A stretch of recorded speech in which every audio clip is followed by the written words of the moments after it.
coletivo aí? Presidente, vou fazer uma pergunta. Flamenguista? É porque tem um amigo que ele é pai solteiro e nessa... Pai solteiro, pô? Cuidado, rapaz. Não, no meu caso não, só vem pegar graças a Deus. Mas ele é pai solteiro e nessa desses R$ 1.200 fala das mães solteiras, mas não especifica os homens. Os homens pais solteiros também terão Mas desculpa, eu não ter como te responder isso aqui. Desculpa, eu não ter como te responder isso aqui. Fala pai, não interessa pai, não interessa pai ou não é pai. Como aí... Autônomo não, como é que é? Esse é o termo aqui. Não autônomo não. Informal, formalidade, vai ter direito assim. Faz alguma coisa aí, pessoal?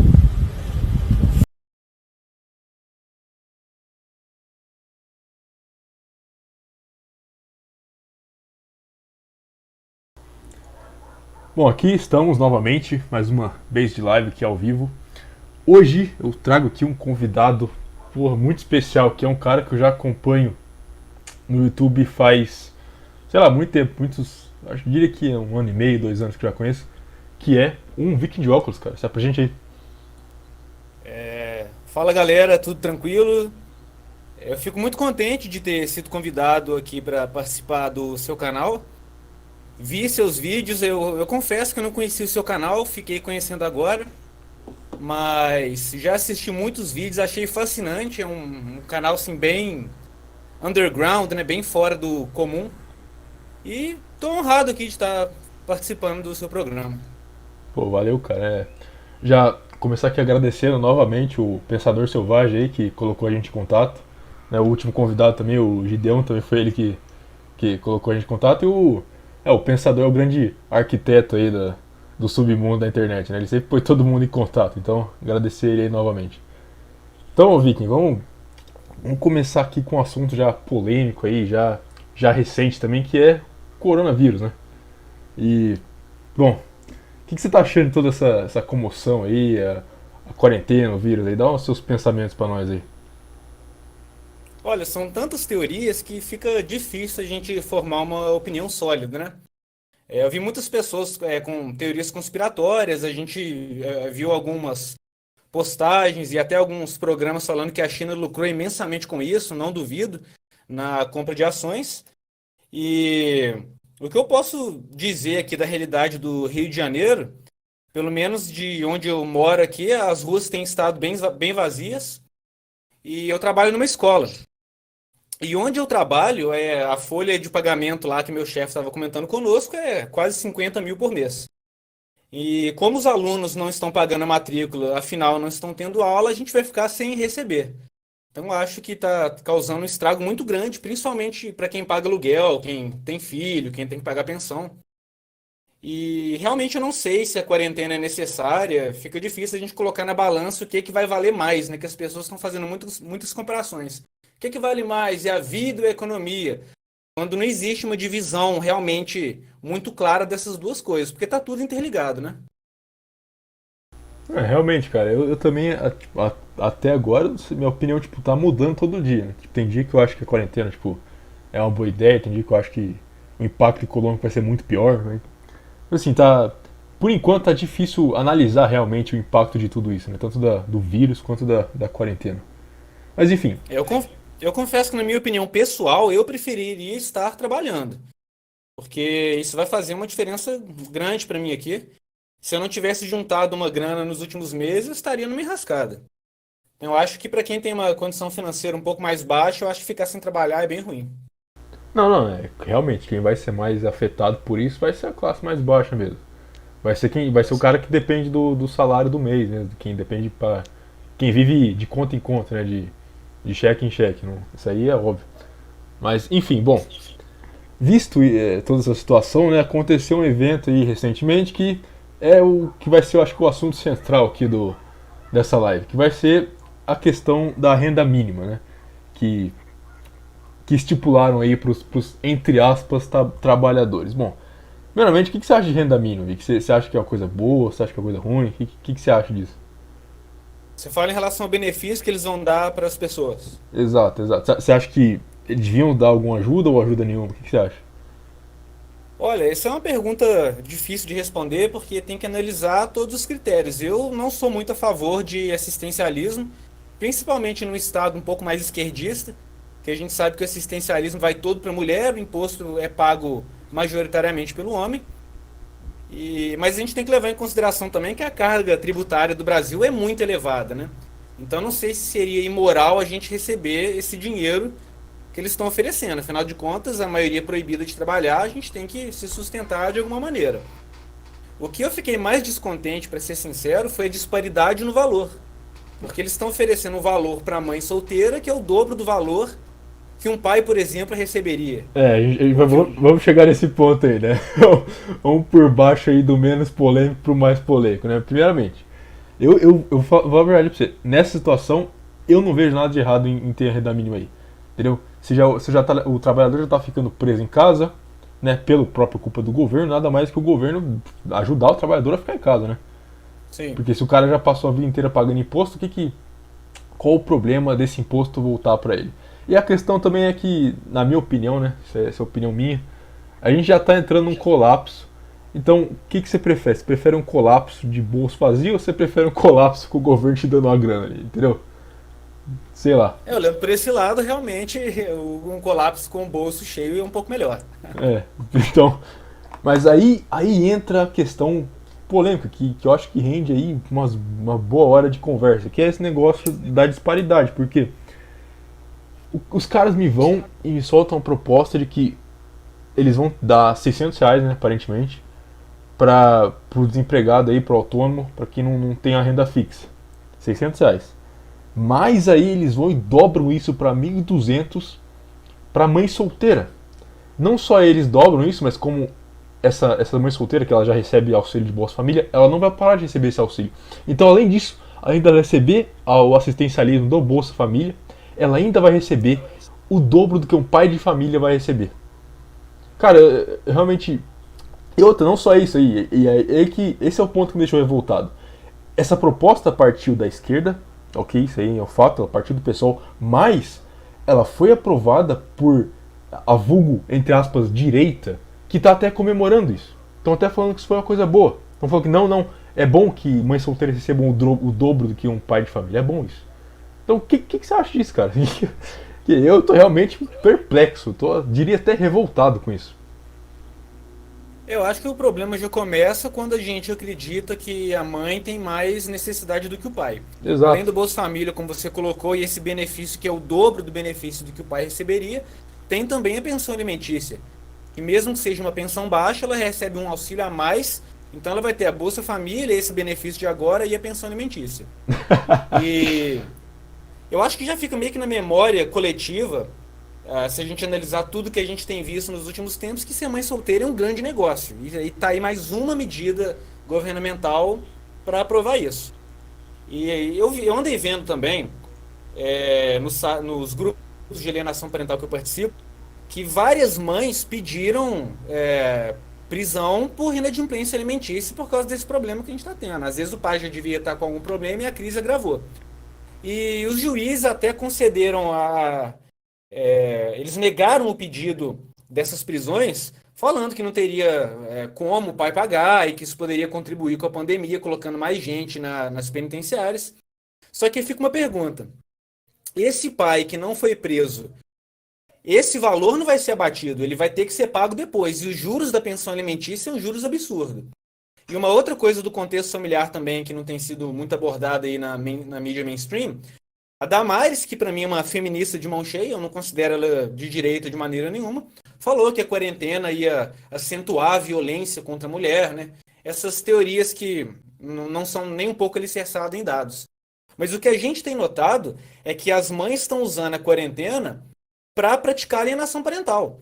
O advogado Eduardo Camargo falou sobre isso, vários pais reclamando, mas muitos mesmo, dezenas, reclamando que as mães estão impedindo o contato com os filhos. Então, se analisar o contexto geral, a mãe recebe 3 benefícios, um dos benefícios é o dobro do benefício paterno, e nesse período de quarentena, o homem, além de arcar com a responsabilidade, ele não tem acesso ao filho. Então a gente quer naquela velha história, sempre que a gente se depara com uma situação envolvendo família, o homem tem toda a responsabilidade e autoridade zero. e a mulher todos os privilégios e não tem praticamente obrigação nenhuma. E essa medida veio só para acentuar o que já é regra, né? Que eu acho que só que não vê quem não quer, que o pai é desfavorecido. Exatamente, cara. Bom, então vamos partir desse problema que a gente tem em nossas mãos aí. Vamos por pontos primeiro. Primeiro vamos partir do ponto econômico aí. Eu não vou debater muito essa questão de capitalismo versus socialismo, etc. Mas vamos partir de um ponto seguinte. Vamos lá.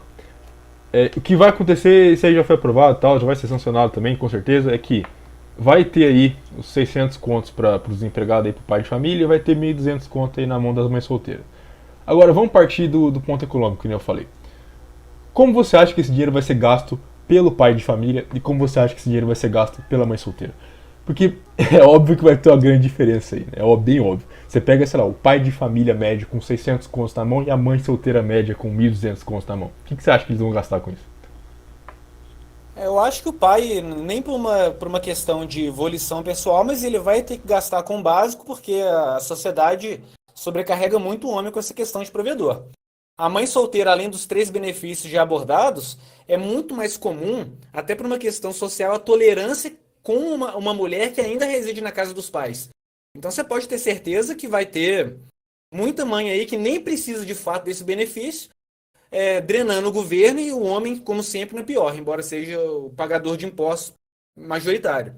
Então vai ter muito gasto com bobagem, né? Principalmente que, se a gente analisar os estudos, vários estudos mostram que as mulheres não mães solteiras, as mulheres de uma forma geral, têm uma tendência em serem muito mais impulsivas com gasto e gastar com superficialidades. Então, se a gente for pensar o que elas poderiam gastar, a lista seria quilométrica, né? Aí é uma lista de coisas fúteis que seriam compradas aí pelas mães.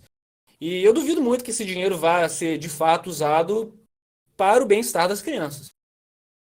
Creio que sim, haja algumas exceções, mães que vão pensar no bem-estar dos filhos. Mas se a gente analisar o cenário geral, eu não acredito nisso não. Não vejo dessa maneira. Não, realmente, é por isso que eu tô falando, você olha a mãe solteira, em média, né? Porque já por ser mãe solteira, você já sabe que tipo de comportamento essa pessoa tem, um comportamento impulsivo. Você já sabe que ela vai gastar isso, já sabe que vai ser com futilidade mesmo. E enquanto o cara que vai estar realmente, né, o pai de família, vai estar realmente gastando esse benefício com o que é necessário, ele vai receber metade disso. Então, e outra, isso aqui que a gente está falando aqui são conclusões óbvias, né? Coisa que qualquer um consegue pensar, não é uma coisa revolucionária, né? E ainda assim, você tem uma Câmara de Deputados que não conseguem chegar nessa conclusão. E não é necessariamente isso que me revolta, porque eles conseguem chegar nessa conclusão. Você sabe que pelo menos ali vários deles pensaram nisso. Vários deles sabem do que a gente está falando aqui. Mas nenhum deles, nenhum dos seus caras que dizem ser de direita, que dizem ser defensores da família, nenhum deles se levantam e falam, não, isso aqui tá errado. Tem que ser o contrário. A gente tem que dar o dobro pros pais de família, porque eles precisam gastar o dobro, não é a mãe solteira que precisa do dobro. Nenhum deles. Nenhum desses caras que dizem ser defensores da tradição, da moral, do cristianismo, nenhum deles levanta e fala, não, a gente precisa defender o pai de família. Isso que deixa, tipo, dá aquele certo... Dá uma raiva, né? Sei lá, pra mim pelo menos. Não tenho dúvida que a direita, especialmente aqui no Brasil, ela está mais interessada. Eu acho que são duas coisas que tem que ser levadas em conta. Que as mulheres são maioria eleitoral e eles querem ganhar a maioria eleitoral a todo custo. E eu acho também que certas permissividades no governo Bolsonaro em relação ao que tem acontecido com homens, esse tanto de lei sexista que está sendo aprovada, eu vejo também que tem uma questão que aconteceu na pré-eleição, porque eles conseguiram colocar os esquerdistas, junto com a ajuda da mídia, colar no Bolsonaro que ele é misógino, essa imagem de misógino, aquela questão da fraquejada, né? Aquela piada boba que rendeu vídeo com milhares de visualizações. Então eu acho que ele está tentando mudar essa visão que a esquerda colocou nele, sem se importar com as consequências. Porque político, se a gente for analisar, tem uma frase de Turreau que eu gosto muito, que ele fala que as pessoas têm de perceber que a política se preocupa só com o que é oportuno e não com a moral. E a gente vê nesse caso explícito, eles estão querendo agradar as colheres solo e o pai de família que se lasque para lá. Então acho que a direita no Brasil, eu nem consideraria isso direita de verdade. Se a gente comparar aqui o que a direita no exterior faz com o que a direita aqui está fazendo, eles estão querendo formar um curral eleitoral e agradar a mulher, que se agrada mais facilmente, né? Eu vi dessa maneira. Não, cara, e você também percebe a completa burrice dos caras, porque você acha que essas mães solteiras vão votar neles? É claro que não. Eles vão continuar, Não, vão continuar votando no PSOL, cara. Isso é bem óbvio. com certeza. Então eles estão dando, tipo. E outra coisa, o que, que fica pior ainda é que esses pais de família que eles estão, tipo, dando metade do que eles estão dando pra mãe solteira, esses caras votam neles, entendeu? Esse cara realmente vota no Bolsonaro. E o cara vai lá e faz uma coisa dessa, tipo, ele tá literalmente dando o dobro pra quem vai eleger a oposição. E não só isso, porque o produto dessas mães solteiras, eles não vão ser muito diferentes também, não é? Você vai o que. Bom, digamos de uma maneira objetiva, né? 90% do que sai de mãe solteira é marginal, é frouxo e é viado, né? Então, Sim. então não só eles estão cagando pro eleitorado real deles, como eles ainda estão ajudando o eleitorado inimigo. Tipo, completamente. É uma estratégia política realmente muito burra. Não faz sentido nenhum. Sem dizer que é imoral isso que eles estão fazendo. Que eles realmente estão, tipo. É como você mesmo fala, é uma lei missândrica. Tipo, não tem outro jeito de você enxergar isso. É você dizer que não, o homem, mesmo ele estando na dificuldade maior, ele tem que trabalhar o dobro ainda. Entendeu? E é realmente revoltante. Então, aí a gente partindo desse ponto econômico, a gente vai para um ponto mais social, do que isso causa uma completa destruição da família. Porque a mulher ali está casada com o cara, certo? Ela não vai receber nada. E o cara vai receber 600 conto. Agora, ela vai perceber que se ela largasse do cara, não só ela ia receber pensão, mas como ela ainda ia receber o dobro daquilo que ele está ganhando. Então, tipo assim, não só esses conservadores estão fazendo uma estratégia política completamente burra, eles ainda estão destruindo a família que eles mesmos dizem serem os conservadores da tal família. Entendeu? Tipo, é completamente imoral, realmente. Tipo, eu não sei se eles percebem que eles estão fazendo imoral ou se não, mas pelo fato deles estarem fazendo isso, eles estão destruindo a família. Não, com certeza. Eu não sei realmente se é demagogia ou se eles são inocentes nesse ponto. O Thomas Sowell fala uma coisa interessante, que todas as ideias absurdas que a gente está tentando hoje em dia, a gente já testou no passado e elas deram errado. Se a gente analisar o cenário afro-americano, por exemplo, 70%, que é um número espantoso, é de deixar estarrecido, dos filhos de mães negras nos Estados Unidos, tudo filho de mãe solteira, 70%, é um nível alarmante. E se você traçar a origem disso tudo, era o Estado assistencialista, oferecendo benefícios exclusivos para mães solteiras e as incentivando a expulsar os maridos de casa. Eu vi uma matéria interessante, na verdade eu vi só o título, eu não, mas eu já esperava que isso fosse acontecer. Que o divórcio, não sei se foi na China, cresceu exponencialmente desde a quarentena e é natural isso vai acontecer, porque a gente sabe que desde que o mundo é mundo, do homem acaba, um número altíssimo de mulheres tende ao homem. E com esse desemprego aí muito alto, no espírito são 13 mil demissões em bares e restaurantes, aí você junta o cenário inteiro, o homem demitido. E quando ele é demitido, aos olhos da mulher, ele meio que é emasculado, né? Porque a gente vive numa sociedade pergâmica que a mulher ascende socialmente através do casamento. Aí o homem perde respeito porque perde garantida a pensão alimentícia, que em tempos de crise ou não, se o cara não pagar, ele vai pro xadrez e ele vai ter que pagar depois. E se não pagar, vai ter execução patrimonial, perde carro, perde casa, perde tudo. Mas esse benefício, a gente não vai conseguir saber o impacto real disso, porque não se produz estatísticas concernentes a esse tópico, mas podemos ter certeza que isso vai fazer muita mulher dar o pé na bunda do cara, não para colocar a mão nesse dinheiro, mas pela questão de não ter mais utilidade ela ficar com o marido que está desempregado. Então, acho que se a gente analisar o cenário americano, por exemplo, o assistencialismo causou uma destruição imensurável nas famílias afrodescendentes, inclusive através de leis, né, como equivalentes a Maria da Penha. E o mesmo que aconteceu com os negros está acontecendo agora com os brancos lá nos Estados Unidos e aqui também. Então é um conjunto de coisas, né? Eu acho que essa questão da quarentena veio só para agravar um problema pré-existente que a gente tem e que ninguém está pensando em solucionar, que a cada dia fica pior. Que é o Estado se intrometendo na família de uma maneira, de um ponto de vista até meio feminista, né? Que a mulher pode se empoderar, mas ela não pode se virar sozinha. Aí o provedor vira o Estado. O Estado vira o novo pai de família. Exatamente, cara. Especialmente nisso que você falou da família da família negra, isso foi exatamente o que destruiu a, entre aspas, comunidade negra nos Estados Unidos. O Estado mesmo intervindo e tomando o papel de provedor para a mulher vai largar do marido, isso é óbvio. Ele vai destruir a família com essas ações aí. E aí também entra numa coisa que você falou, que é que essa quarentena só está agravando esses problemas. Porque pensa bem numa coisa. Olha só, essas mães solteiras aí recebem 1.200 conto agora na quarentena. Se essa quarentena durar mais um mês, elas recebem mais 1.200 conto, né? Você acha que depois que voltar eles vão parar de pagar isso? Eu acho que não, cara. Eu acho que vai É ser. difícil saber, principalmente tem muita irregularidade, né? A burocracia no Brasil é tremenda, o aparato estatal é completamente ineficiente para lidar com essas questões. Aí até cancelar de fato, é difícil saber o que vai acontecer. Mas o cenário é bem obscuro. Não, então é bom que você tocou nesse ponto aí, porque pensa o seguinte: você não acha que vai ser muito mais fácil da mulher pegar esse benefício do que o homem? Porque pensa só, a mulher chega lá com o Enzo lá soltando catarro na caixa econômica lá e esse cara já toma 1.200 aqui e vai pra casa. Agora imagina a pilha de papel que o homem não vai precisar para receber os 600 contos só. Vai ter uma grande diferença aí, pode ter certeza disso. Não, com toda certeza. Eu não sei se você está familiarizado com o CAD único, que é o cadastro único. É uma carteirinha que provê vários benefícios para o indivíduo.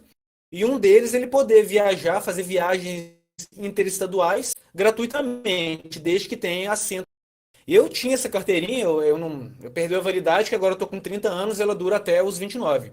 Eu descobri isso tardiamente, mas na época que eu fiz a carteirinha, quem conseguiu a carteirinha para mim, eu estava ocupado com o trabalho, foi uma amiga minha. Eu nem me apresentei lá, ela foi e conseguiu uma carteirinha dessas para mim, sem terem feito nenhum tipo de checagem para ver se eu precisava de fato desse documento.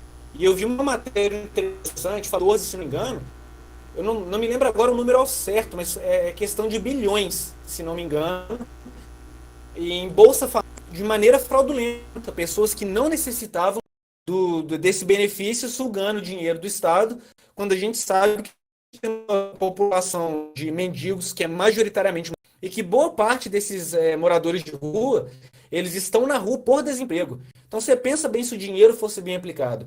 Então as mulheres, além de destruírem a família por motivos puramente financeiros, elas tiram a oportunidade do governo ajudar pessoas que estão de fato necessitando, que são aí os mendigos e outros homens que estão passando necessidade porque o Estado não dá assistência ao homem, né? Então a gente vê que além dessa questão tem a questão da fraude. Elas estão roubando do contribuinte e quem contribui mais é o homem. Então você analisa, é uma bola de neve. Se a gente parar para pensar nos pormenores dessa questão de assistencialismo, é até um pouco politicamente incorreto falar isso, mas as mulheres estão causando uma destruição nacional com esses comportamentos que elas têm, que os políticos depois criam mais leis sexistas para agradar esse eleitorado e vira um ciclo, e isso causa um rombo no dinheiro público. É complicado. Não, cara, exatamente. E bom também que você tocou nessa questão do mendigo, porque é uma coisa que eu não tinha pensado até agora, que é eles estão tão preocupados em ajudar as MSOL que você não viu ninguém falando nada de mendigo, né? Tipo, tá tendo uma quarentena e como é que fica os mendigos? Tipo, ninguém parou pra pensar, tipo, nossa, a gente vamos dar uma renda, vamos ajudar os mendigos? Não, não, não. 1.200 conto pra MSOL. Então, o que você acha que você acha que os caras estão pensando quando eles fazem isso? Quando eles.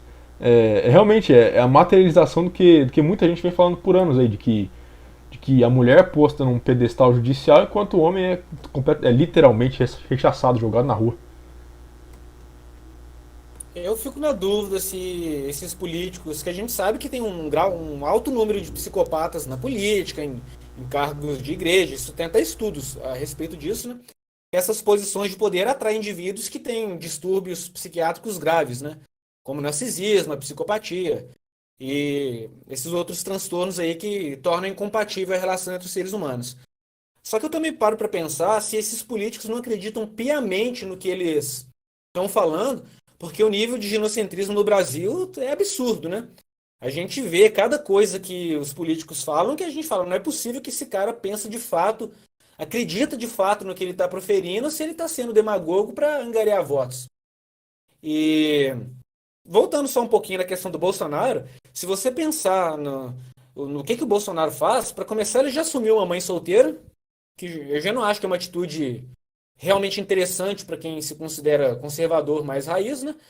E ele também teve filho fora do casamento, ele sofreu alienação parental da ex-mulher. Uma cena que eu fiquei abismado, no Dia Internacional da Mulher, a esposa do Bolsonaro estava discursando e ele comentou, ele balbuciou alguma coisa com alguém que estava do lado dele e não deu para entender o que era. Mas atrapalhou um pouquinho o discurso. Aí ela parou imediatamente, olhou para o lado e falou assim: "Psiu, você não está vendo o que eu estou falando? Se fosse o contrário, seria o símbolo do machismo da direita. Mas como foi uma mulher tratando o homem com desdém, aquilo foi aplaudido. Realmente, é ovacionado pela plateia inteira. Aí, depois desse episódio, o Bolsonaro começou a fazer reverência, né? Ele estava sentado com os braços para frente, fazendo uma reverência como se fosse, ó, minha rainha. Então, eu acho que esse tipo de atitude, que é aparentemente inócua, mas quando você leva em consideração a completa desmoralização e demonização do homem na sociedade atual, uma atitude dessas aí só contribui para que o homem seja menos respeitado a cada dia. Então, acho que nessa questão de valorizar a figura central, o pilar da família, que é o pai, que é o homem, eu acho que o governo faz um pé. É só narrativa, essa questão de ser pró-família, é só narrativa, eles não analisam de fato. E a família tem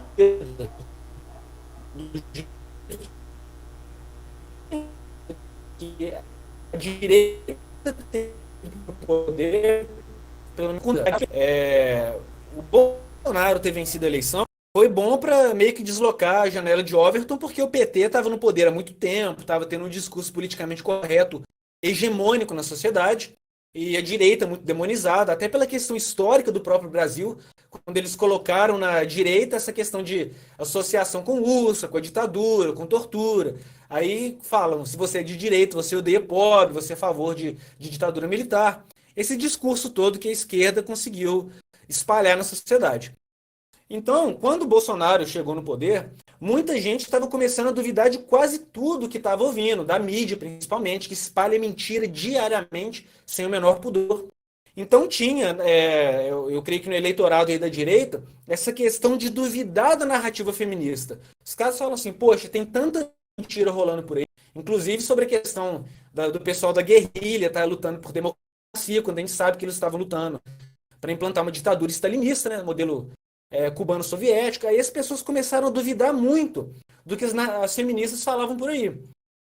Quando o Bolsonaro chegou no poder, em vez de ele destruir essa narrativa imposta pelos feministas, o governo dele intensificou a narrativa de que tem uma epidemia de violência contra a mulher, quando a gente sabe que não tem. Os dados mostram justamente o oposto, né? Mapa da violência, dados da violência.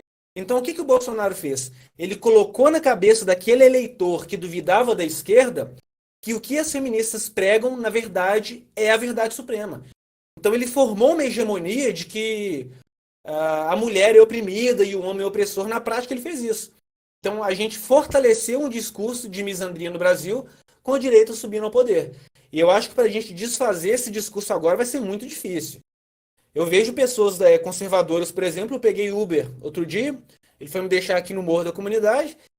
Sempre que eu posso, eu falo sobre questão de assédio, que os Ubers estão com muito medo de serem assediados, eles ficam até acuados quando tem mulher no carro. E o cara se declarou conservador, falou que havia votado no Bolsonaro, falou da importância da estrutura familiar na sociedade, mas ao mesmo tempo que ele estava usando esse discurso, ele começou a falar que a sociedade é muito machista, que a gente tem que combater o machismo. Quando um homem que se diz paleoconservador aborda esse discurso de que a sociedade é machista, a gente nota que tem alguma coisa muito errada acontecendo. Esse é um discurso totalmente esquerdista, né? Exato.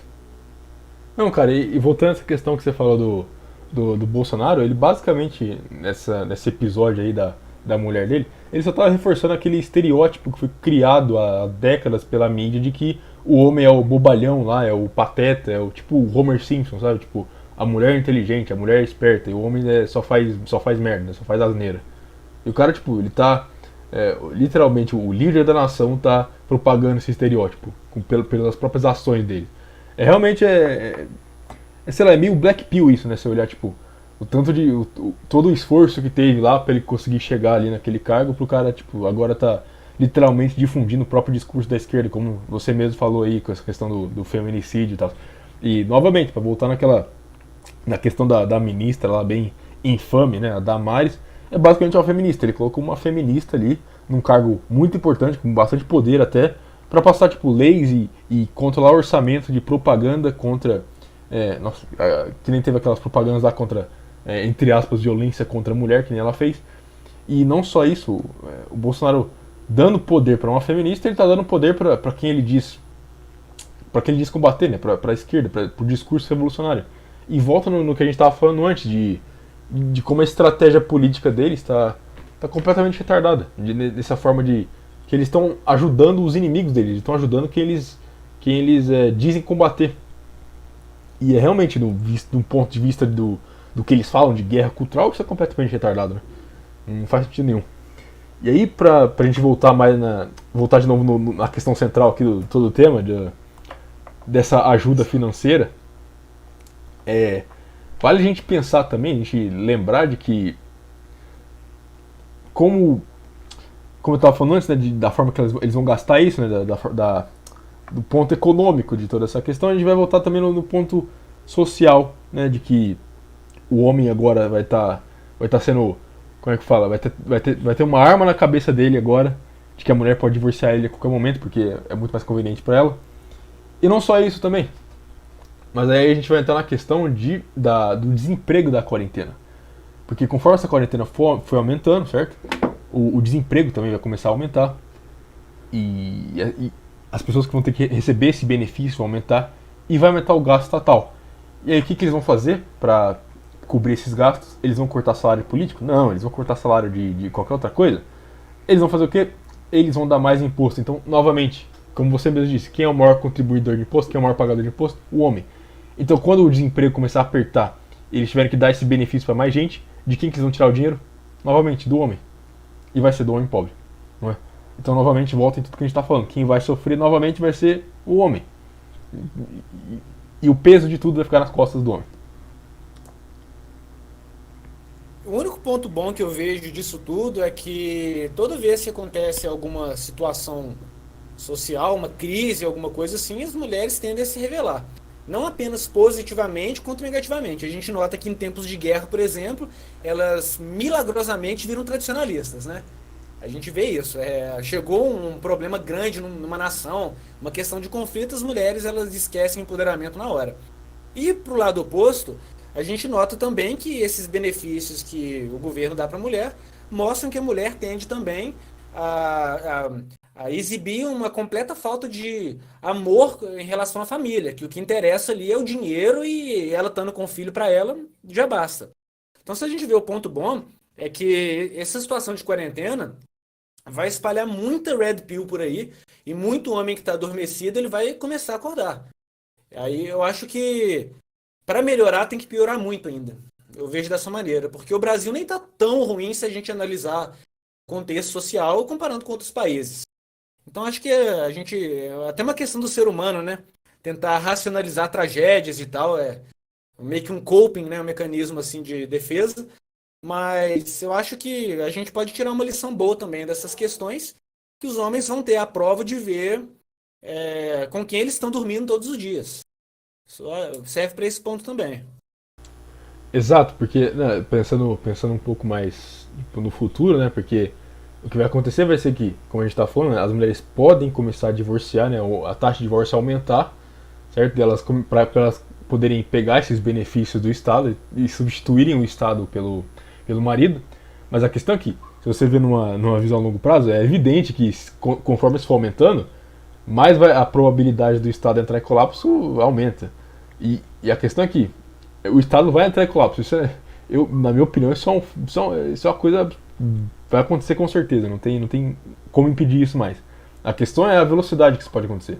Então, se acontece isso que a gente está falando, da taxa de divórcio aumentar e as mulheres começarem a ir mais e mais nessa questão da renda mínima, o que vai acontecer é que o Estado vai entrar em colapso. A questão é que agora que essas mulheres que se divorciaram não tem mais o Estado, porque agora o Estado vai se divorciar delas, porque ele vai deixar de existir. não deixar de existir, né? Vai deixar de ter esse papel de provedor para elas. E elas vão ter que fazer o quê? Vão ter que voltar pros homens que elas divorciaram. Só que agora os caras vão aceitar elas de volta? Eu acho que não.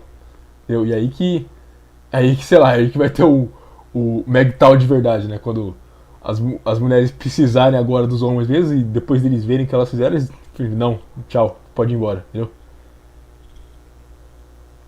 Às vezes eu tenho medo do homem ser um gado pro resto da vida.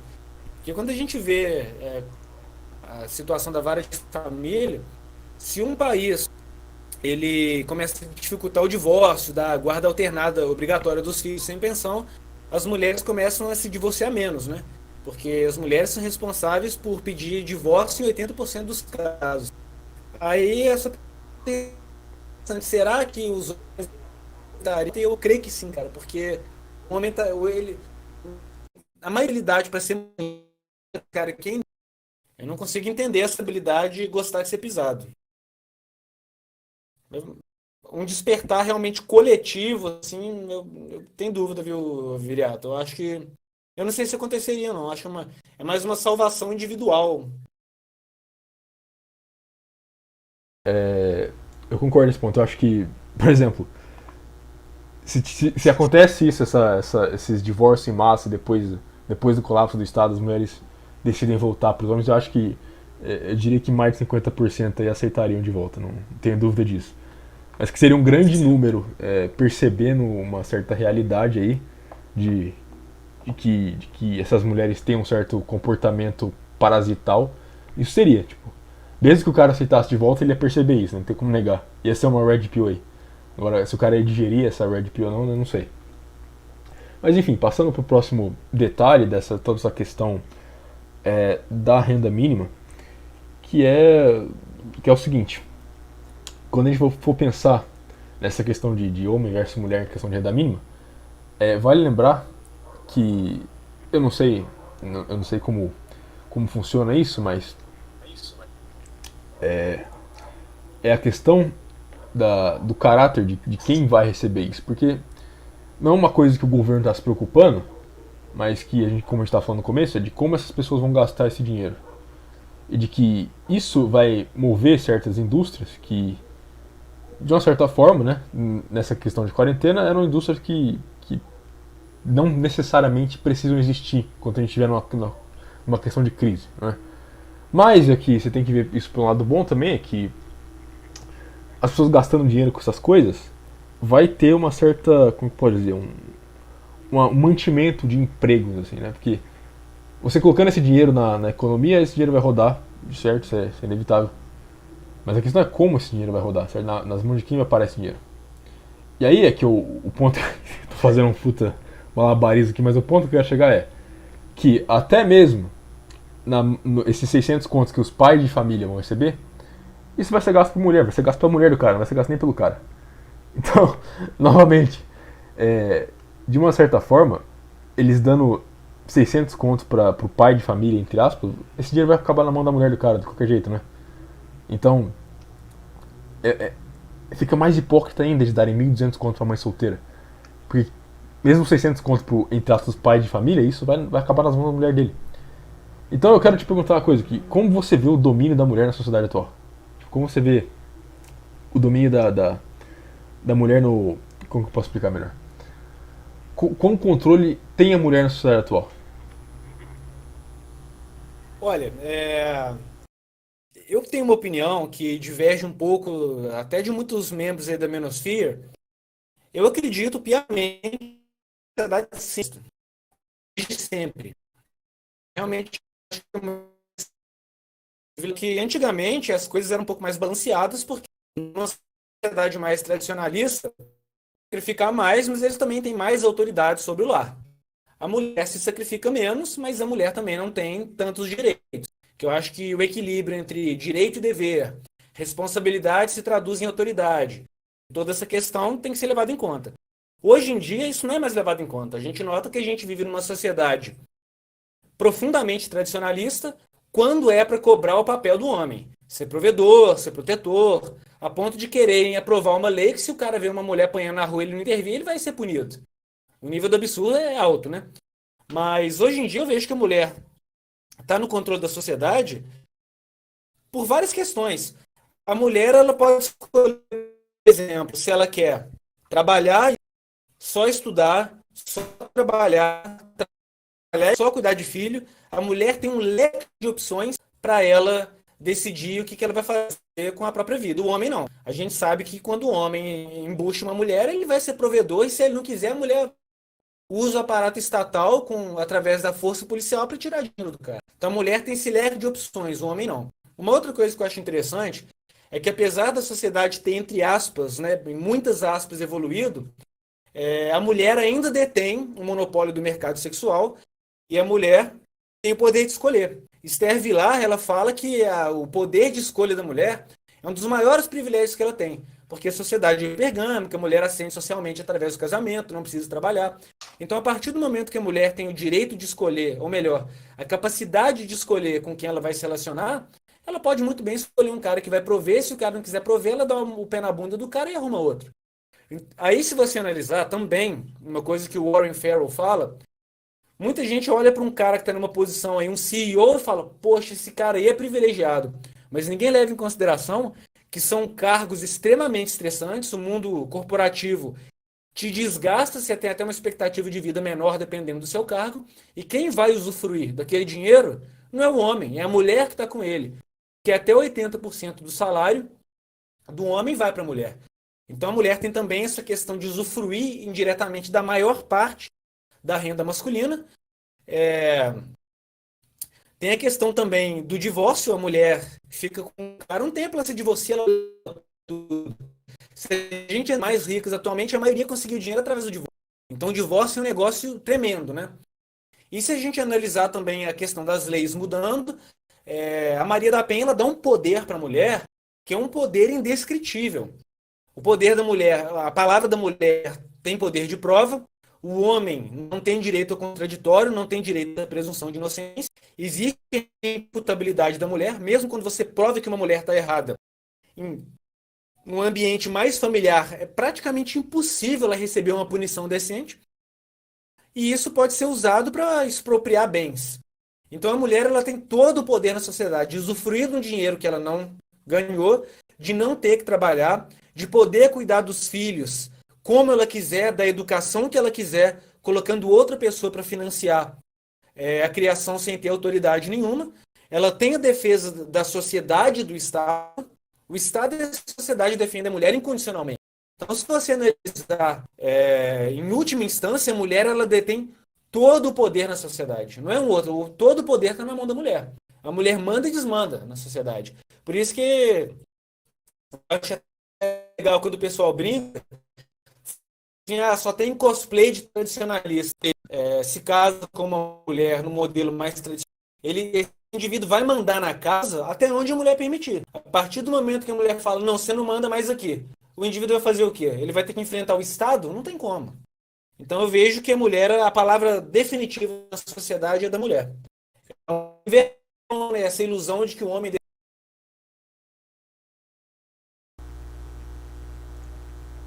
Alô? Alô? Aqui tava cortando um pouco o seu áudio só. Mas enfim, eu concordo plenamente com o que você falou. Exatamente, a mulher hoje em dia controla todo o poder da sociedade, emana da mulher, né? Não emana do povo, emana da mulher mesmo. E aí eu quero te perguntar uma coisa, pra já encaixar nisso, fugindo um pouco do tema aqui, mas na sua opinião, como você acha que chegou nesse ponto aí como você acha que essas leis foram passadas, como que a gente chegou no status quo atual do status tradicional antigo ser destruído para essa substituição desse, como pode dizer, aparato progressista da social-democracia? Como você acha que surgiu esse poder da mulher que a gente tem atualmente? Olha, eu acho que se a gente fosse resumir, porque é uma pergunta multifatorial e a gente poderia dar inúmeras respostas, mas eu acho que boa parte desse problema que a gente tem hoje em dia gira em torno do sufrágio. Tem estudos que mostram que depois que a mulher começou a votar, o Estado cresceu absurdamente. Aí a mulher vira maioria eleitoral, vem um político querendo ganhar voto, aí a gente já entra também na parte biológica. A mulher ela é programada para se importar apenas com si própria. A questão da hipergamia, da sobrevivência. A mulher ela não tem um interesse muito grande em manter o bem-estar familiar ou coletivo. A mulher se preocupa muito consigo mesma. Já o homem não. Aí você junta o voto, políticos demagogos e a narrativa feminista que ajudou contaminando a cabeça das mulheres, fazendo-as pensar que elas são oprimidas, você tem esse combo que vira esse pandemônio que a gente tem hoje em dia. Mas se fosse responder de maneira mais sucinta, eu acho que eu voto. Eu acho que o voto feminino é um grande erro. Eu acho que isso foi uma loucura, ter aprovado o voto feminino. Principalmente que o homem ele não tinha o privilégio ao voto, ele tinha o direito ao voto, ele tinha que se alistar, em determinadas regiões tinha que ter direito à propriedade, tinha que morrer na guerra. Já a mulher não, ela tem o privilégio ao voto. Ela não precisou fazer nada para ganhar o voto, foi uma concessão. Mas a mulher ela vota sem ter que fazer alguma obrigação para ter esse direito. Então acho que uma solução interessante seria acabar com o sufrágio universal, e se a mulher quiser votar, ela teria que se alistar igual ao homem, e em caso de haver um conflito entre países, ela lutar na guerra, assim como as mulheres lá do Kurdistão Ocidental estão fazendo na Síria, assim como ucranianas já fizeram, que a gente sabe que a guerra hoje em dia não exige nem tanta força física, mas mais uma resistência. Com armas e tal, a mulher pode lutar na guerra perfeitamente bem. Tanto que elas estão sendo linha de frente contra o Estado Islâmico do Iraque em Síria, né? Então acho que isso seria uma boa medida. Quer votar, se alista. Não quer se alistar, não tem direito ao voto. A gente eliminava um problema de uma maneira, digamos assim, democrática, né? Sem parecer muito autoritário. Não, cara, exatamente, concordo. O problema mesmo é a democracia, no final das contas. Porque no meio aristocrático você não teria 90% que a gente tem hoje com progressismo e neoconservadorismo, neoliberalismo, todas as pautas que eles passam que dão esse poder para as pessoas erradas, né? Então, realmente, se eu for parar a pensar, olhar o contexto histórico, olhar a história, né? Foi só do voto feminino pra frente, foi só pra baixo, né? Foi a ladeira abaixo, foi efeito cascata ali, bola de neve, foi só rolando tudo pra baixo, né? A mulher tá ali, ela tá trabalhando, ela tá no mercado de trabalho, ela vota, tá. E enquanto isso a moralidade da sociedade tá tudo despencando, tudo caindo lá embaixo, desmoronando. Entendeu? Então, bem politicamente correto isso, mas quanto mais direito a mulher ganha, pior fica a sociedade, né? Pior fica a moralidade, mas menos moral fica a sociedade. E, e é só você olhar isso em sociedade que não tem, não, onde a mulher tem menos direito, né? Você olha, por exemplo, no Oriente Médio, né, como que é a moralidade lá, né? É um pouco melhor, né? Não pode negar. Tem seus problemas, né? Você vê que certas coisas que acontecem aqui não acontecem lá, né? Então sim, eu concordo. O voto feminino foi um erro. Eu acho que é difícil achar alguém aqui que vai discordar disso. Vai ser difícil. E outra, se não tivesse, né, já encaixando, se não tivesse voto feminino, a gente nem estaria discutindo, acho que a gente nem estaria fazendo essa live, né? A gente estaria pensando nesse assunto. Porque não teria nada desses assistencialismo retardado, porque todo esse assistencialismo que tem, que a gente está discutindo, né, por quase uma hora aqui falando já disso, existe porque mulher vota, essa é a verdade. Se não fosse isso, não existiria. Porque quando você tem 51% da população quase, que são pessoas que pensam que nem criança, e você dando dinheiro para elas, simplesmente tirando do homem ali por imposto, dando para elas, você vai ganhar o voto delas, isso é evidente. Então, sei lá, você vendo toda essa situação, você tem argumentos convincentes para várias ideologias diferentes, né? Tanto, sei lá, anarcocapitalismo, dizendo que é culpa do Estado, quanto do fascismo, dizendo que a culpa é do voto de certas pessoas, enfim. É muito interessante toda essa questão. Bom, mas aí, a gente, para entrar num assunto um pouco diferente, eu quero perguntar para você o que você acha, o que você vê para o futuro de tudo isso, porque, né, os problemas a gente já vê, estão tudo claros, estão aí. Mas o que você vê do futuro para toda essa questão da mulher? O que você acha que vai acontecer nos próximos anos aí? Olha, eu realmente não teria uma resposta clara para dar, porque é difícil saber realmente o que está acontecendo, né? Até na sociedade islâmica, se a gente der uma olhada, apesar de, lógico, na questão de moralidade ser muito melhor do que aqui, o homem ainda tem uma certa autoridade. Lá os divórcios estão aumentando. Tem país islâmico que já tem uma taxa de divórcio de 30%. O Irã, que é um país considerado extremamente fundamentalista, está dando direito para a mulher, e as mulheres já estão pedindo o divórcio com uma frequência muito maior do que antes. E, e a gente analisa também o Japão, né? Até vi o vídeo que você fez sobre o Japão. O final dele achei excelente, uma coisa que eu nunca tinha parado para pensar. Mas a tendência, eu acho que é a taxa de natalidade realmente cair. Isso aí vai gerar problemas econômicos, que está diretamente ligado. Mas o futuro realmente disso, eu não sei o que vai acontecer, cara.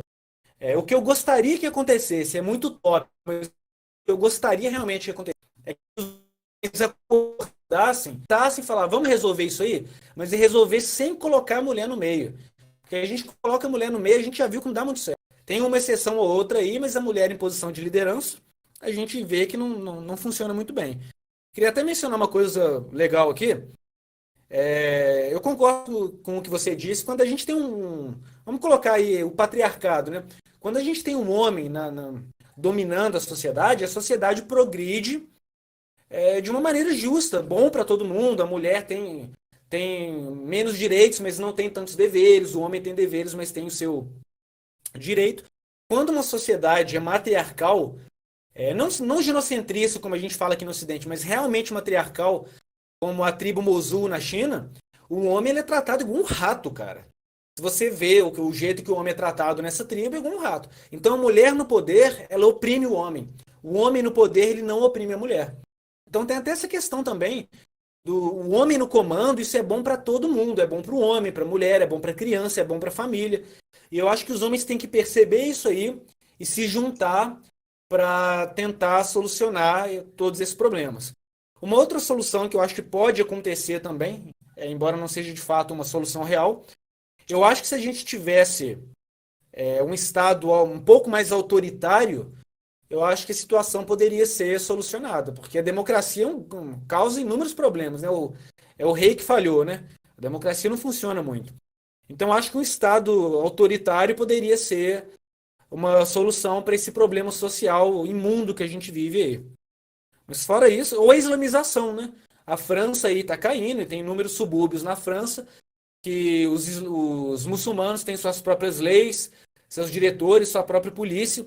A Suécia já tem uma população aí de quase 20 a 30% de muçulmanos que estão se recusando a integrar na sociedade, principalmente a Suécia, que é um modelo ultra feminista. Então acho que pode ser isso, ou uma ditadura, ou o islamismo, que é uma sociedade mais patriarcal dominando as sociedades mais fracas. Mas eu acho que isso vai demorar a acontecer. Principalmente aqui no Brasil, acho que isso demora um tempo grande até acontecer, por causa do lag cultural, né? Se a gente analisar nos Estados Unidos, os homens se juntaram para fazer o que a gente está fazendo aqui agora, que é falar do direito do homem, do colapso familiar, na década de 60. Na época eles se juntavam em casa, né, que não tinha o advento da internet, eles se juntavam em pequenos grupos nas suas próprias casas. E tem um livro, me fugiu o autor agora, eu não cheguei a ler esse livro não, mas eu conheci esse livro através do Paul Whelan. Estava ouvindo o podcast do Paul Whelan, que é o fundador do A Voice for Men, e ele falou que tem um livro que eu tenho muito interesse em ler, de 1913, em que o autor aponta problemas relacionados à masculinidade, ao homem, e etc, etc, que são muito parecidos com os problemas que a gente tem hoje em dia. Então você vê que isso é coisa antiga, cara. E não tem progresso, é impressionante. A gente fala disso, as pessoas se tornam mais conscientes, mas tem alguma força que barra isso aí e a gente não consegue progredir. Só piora, leis sexistas, enfuderamento da mulher, né? Acho que a palavra é essa, enfuderar, porque fode todo mundo. Então É realmente não verdade. sei dizer. Não, cara, pô, isso que você falou agora é realmente uma puta Black Pill, cara, porque você parar a pensar, realmente é isso. Quanto mais a gente faz, mais a gente vê que não adianta nada, né? Quanto mais conteúdo é produzido, quanto mais gente tem falando disso, quanto mais pessoas sabem do problema, continua ali do mesmo jeito, né? Tipo, tão forte quanto nunca teve. Realmente é meio desmotivante até escutar isso. Mas enfim, pra chegar nesse assunto, a gente tá meio que falando do, do futuro, né? De como vai ser a situação atual. Eu quero te perguntar uma coisa, que é uma coisa que eu acho que eu vou perguntar pra todo mundo, que é um assunto que eu acho muito interessante até. Que eu acho que como é que eu posso dizer assim? Vai ter um papel grande no futuro, que é a questão de waifu, de doll. O que você acha disso? O que você acha das dolls, das waifu, etc? Você acha que pode ser libertador pro homem? Você acha que pode ser uma prisão? O que você acha? Não, eu acho que vai ser libertador. Tem a questão da moralidade, né? Que se o indivíduo tiver uma cosmovisão um pouco mais moral, ele pode enxergar aquilo ali como algo, não sei, não natural, sujo. Eu confesso que eu não tenho interesse nenhum. Eu realmente não compraria uma, mas eu não debocho dos caras que pensam assim, até por uma questão de tentar manter aquela visão um pouco mais. Eu não gosto muito desse termo, mas de igualdade entre um homem e uma mulher. Porque se uma mulher tá brincando ali com o vibrador dela, ninguém vai falar nada. Pelo contrário, olha como ela conhece o próprio corpo, ela é uma mulher empoderada e que não precisa de ninguém. Quando um cara fala que vai comprar uma boneca sexual, ele vira motivo de piada. Então, eu acho que se o cara quiser é, ter atos libidinosos com uma boneca e ele se sente bem assim, levando em consideração que não está valendo a pena se relacionar, acho natural. E eu realmente creio que isso vai se tornar uma tendência cada vez mais comum. Não vejo problema nisso, mas eu não transaria com uma boneca, não, sou sincero. Eu acho meio bizarra a ideia, entendeu? Eu também, eu concordo. Mas é que, ao meu ver, né, isso é uma reação natural. Por exemplo, se você tem ali uma tecnologia que permite o cara ter aquilo que ele quer com a mulher, sem ter que passar pelas consequências de ter aquilo com a mulher, eu acho que a boa parte dos homens vão recorrer a isso, né? É inevitável. E não só isso, eu acho que essa questão da boneca, ela vem para regular entre aspas, o livre mercado sexual, né, por assim dizer. Que basicamente, quando a demanda pela figura feminina e os caras suprem essa demanda usando bonecas, né, a oferta das mulheres vai ter que aumentar, né? Elas vão ter que, como que eu posso dizer assim, serem melhores, não é? Então, de certa forma, isso vai beneficiar todos os homens, ao meu ver, né? Porque os caras que já não querem mais ter nada com mulher, eles vão atrás de boneca, certo? E aí a mulher vai, primeira vez sei lá, na história, vai ter uma concorrente, né? Vai ser a boneca. A boneca vai acabar concorrendo com a mulher. E aí a mulher vai ter que, de uma certa forma, prover oportunidades melhor para os homens. Ela vai ter que ser melhor.